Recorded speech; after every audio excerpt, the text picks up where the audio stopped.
उपस्थित धर्म प्रेमी, श्रद्धावान, जिज्ञासु भाइयों तथा सुशील बहनों, आज 2-3 प्रसंग है। पहली बात, हमारे आचार्य पूज्य श्री शिव मुनि जी महाराज साहब, जिनका जन्मदिन है आज, और पिछले 38 साल से वो वर्षी तप कर रहे हैं।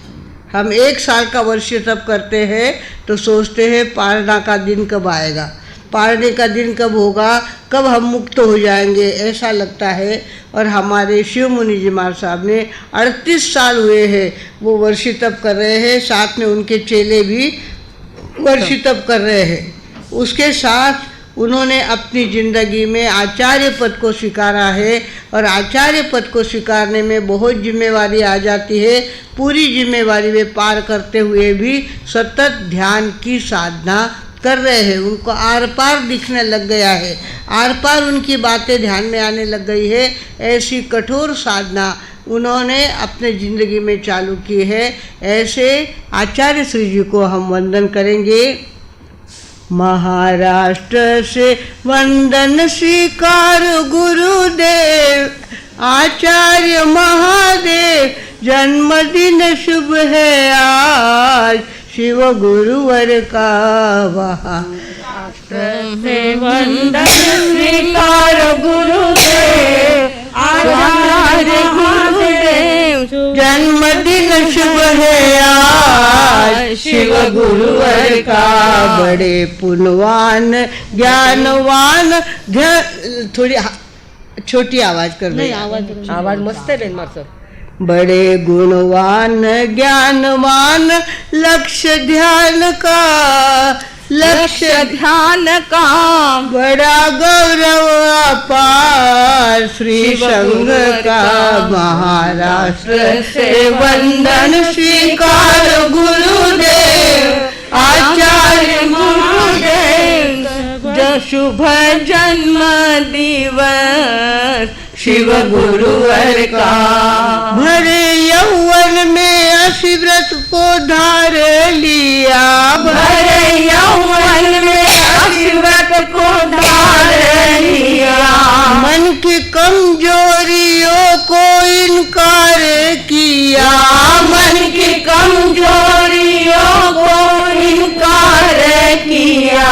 वर्षी तप का कठिन व्रत जो धार लिया, वर्षी तप का कठिन व्रत जो धार लिया, प्रण पूर्ण हुआ शिव गुरुवर का।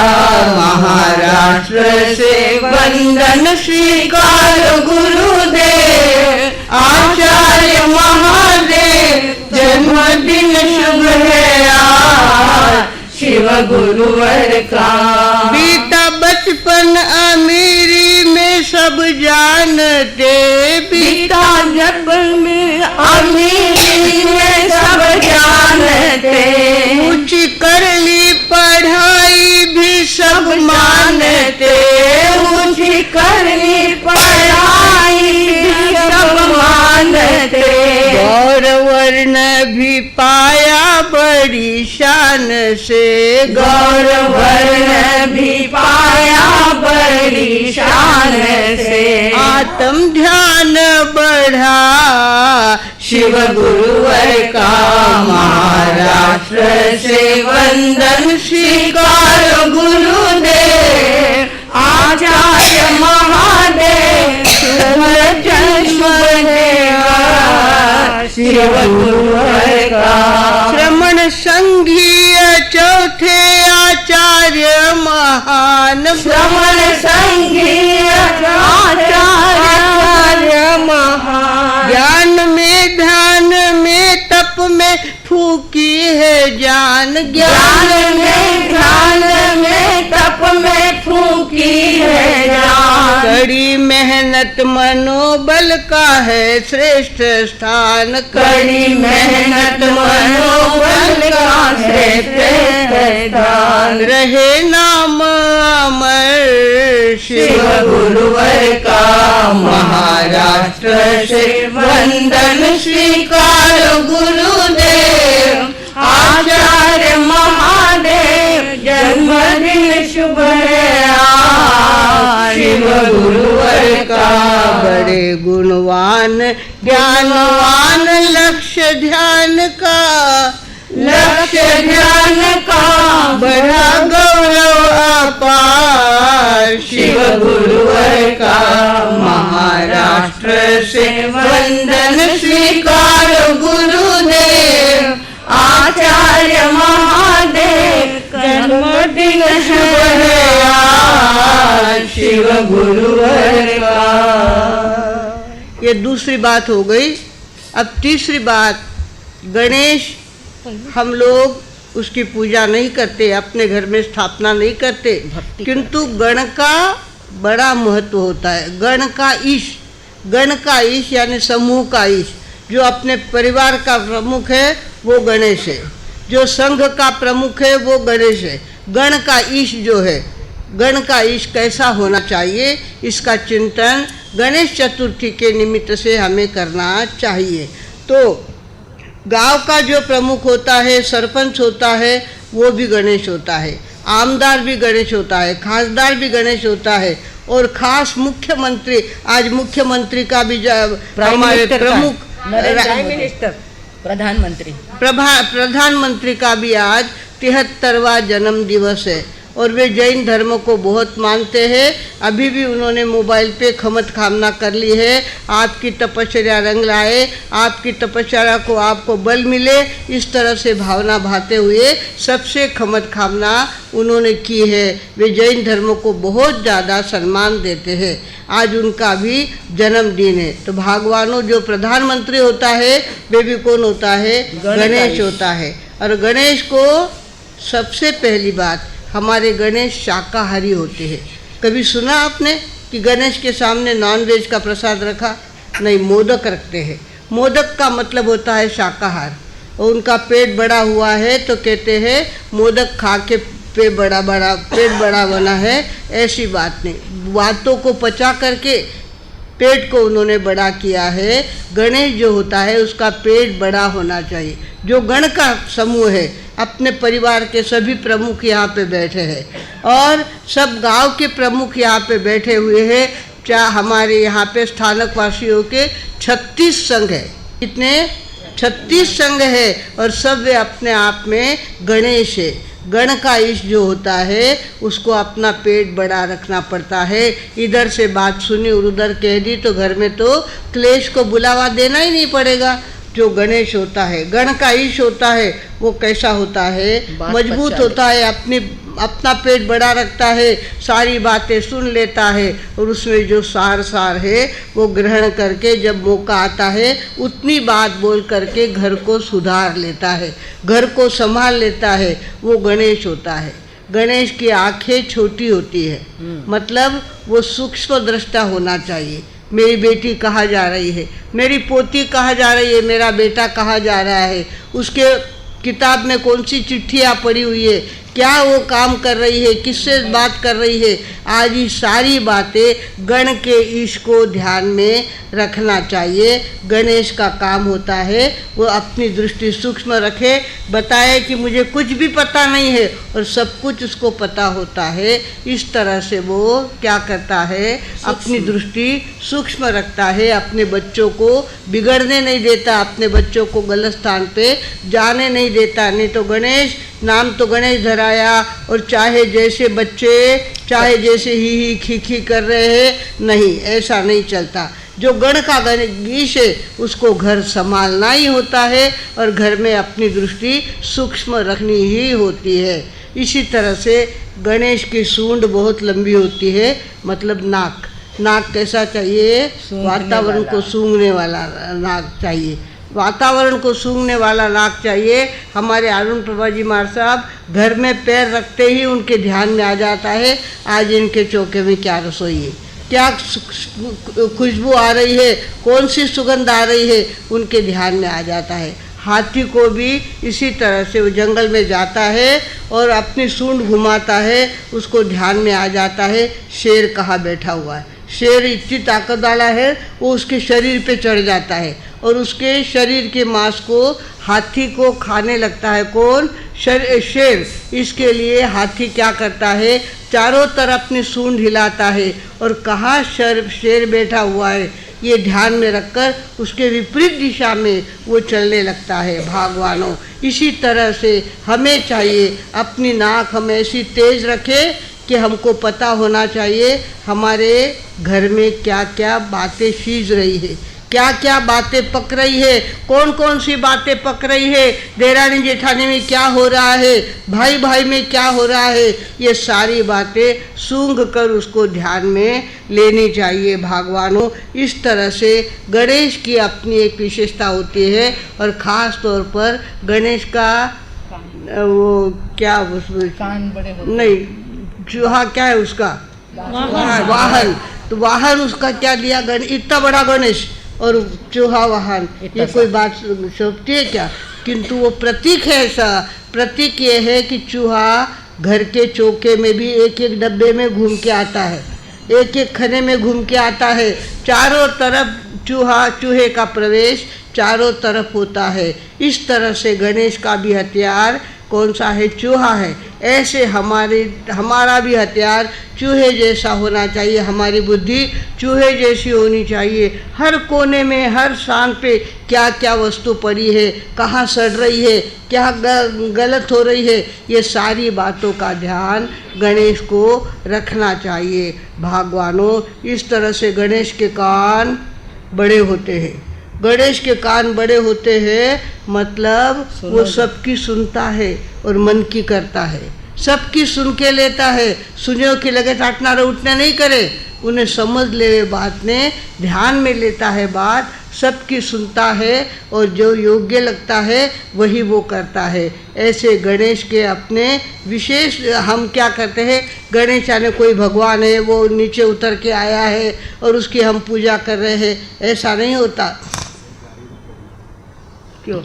गणेश प्रतीक है। गण का ईश कैसा होना चाहिए, इसका प्रतीक गणेश। हाँ, MH14JU339 ये गाड़ी इमीडिएट वहाँ से हटाइए, लोगों को तकलीफ हो रही है। और सभी से उनकी कृपया गाड़ी पार्क किसी के गेट के सामने न लगाए। बहुत करबद्ध विनंती है आपको कि कृपया कोई भी किसी के गेट के सामने गाड़ी नहीं लगाए, पार्किंग में लगाए, नहीं तो फिर बाहर पार्क कर सकते हैं। नंबर 5 एकदम MH14JU339 MH14JU339 और माला फूट गए आगे। गणेश वैसे शिक्षण मंत्री भी है और संरक्षण मंत्री भी है।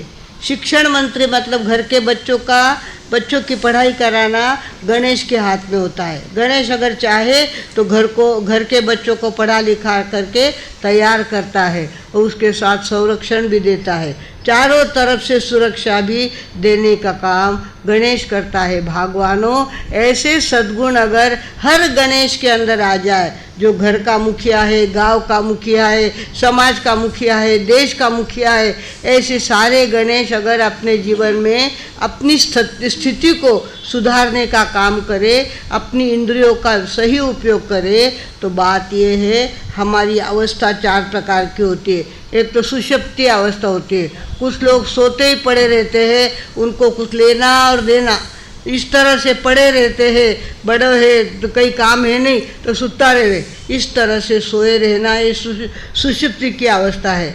दूसरी अवस्था होती है जागृति की अवस्था। जागरण रहता है, उसको क्या चीज़ आई, कितनी चीज़ आई, कितना खर्चा हुआ, कितनी जमा हुई, आदि सारी बातों का ध्यान रखता है। तीसरी अवस्था होती है स्वप्न की अवस्था। स्वप्न देखता है वो, मेरा घर ऐसा चलना चाहिए, मेरा गांव ऐसा होना चाहिए, मेरा देश ऐसा होना चाहिए। हमारे प्रधानमंत्री जी अपने देश की उन्नति की कितनी फिक्र करते हैं और कितना उन्होंने सुधारा करके बताया है, आप सबको पता है। और एक अवस्था होती है तुरीय अवस्था। तुरीय अवस्था यानी ऐसी अवस्था होती है जो उन्मनी अवस्था कहते हैं उसको। ध्यान करते करते वो ऊपर उठने लगता है, जमीन का ग्रेविटेशन उसको पीछे नहीं खींच सकता। हमको जमीन का ग्रेविटेशन मिला हुआ है, इसके लिए हम क्या होते हैं, जहाँ बैठते वहाँ चिपक जाते हैं, वो अच्छी तरह से बैठ जाते हैं। ग्रेविटेशन जब कम होता है तब आदमी अधर अधर हो जाता है। नासिक के अंदर हमने देखा एक भाई 4 फुट ऊपर बैठ करके ध्यान करते थे और ऊपर ऊपर उठते जाते थे और 4 फुट तक उनकी हाइट बढ़ जाती थी। भगवानों, ऐसे उन्मनी अवस्था होती है। उन्मनी अवस्था गणेश की स्वयं की होती है और इसके लिए हमें भी चाहिए उन्मनी अवस्था हमारी ज़िंदगी में प्राप्त हो। हमारे यहाँ ऐसे चंद्रपुर के पास गांव है, कौन सा? भद्रावती। चंद्रपुर से भद्रावती 27 किलोमीटर है, पर वो आधे घंटे में आ जाते थे। आधे घंटे में आ जाते थे। मोतीलाल जी मार साहब थे। मोतीलाल जी मार साहब थे, लगातार ध्यान करते, मंदिर वाले थे वो। तो कहाँ आ जाते थे? कौन सा गांव? भद्रावती। भद्रावती से चंद्रपुर से भद्रावती आधे घंटे में 27 किलोमीटर वो आ जाते थे। भगवानों, हमारे संतों ने भी ऐसा काम किया हुआ है। एक संत ने दीक्षा ली और दीक्षा लेते ही संकल्प किया। शादी के दिन चल रहे थे, मई का महीना चल रहा था। उन्होंने संकल्प किया आज कोई जोड़ी आएगी तो मैं आहार करूँगा। जोड़ी किसके आनी चाहिए? ब्रह्मचर्य की प्रतिज्ञा लेने वाली जोड़ी आएगी तो मैं आहार ग्रहण करूँगा। अब कौन आएगा? जिसने शादी करी है वो कौन ऐसी प्रतिज्ञा लेगा? कोई आया नहीं शाम तक।